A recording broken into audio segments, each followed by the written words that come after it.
ำเป็นกลุ่มเป็นกอใครจะล้อเล่นโง่ไปตามทางที่เหมาะสมไปตามทิศทางลมให้ต่างพันต่างเผ่าต่างก็ไทยก็ยังต่างเสียดังผู้คน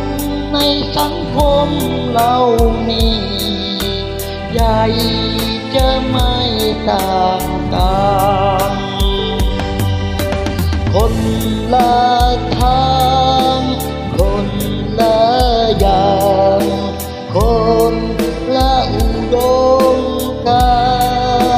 รณ์แต่ก็มีจุดหมายเดียวกันเป็นเรื่องราวของชาวไทยแดงบางก็รู้กันอยู่แก่ใจบางก็ฝันกันไปแต่จงจำไว้ก่อนจะสายอย่าให้ใครมาสนตะภาย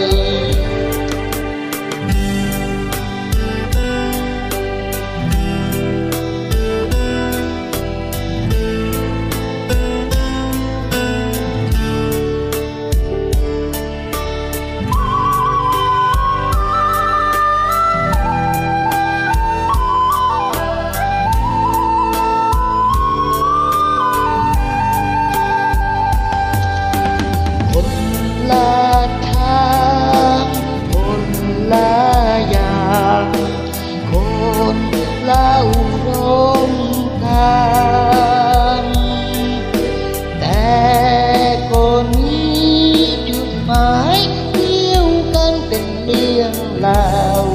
ของชาวไทยแดงบางก็รู้กันอยู่แก่ใจบางก็ฝันกันไปแต่จงจำไว้ก่อนจะสายอย่าให้ใครมาสนตะภายแต่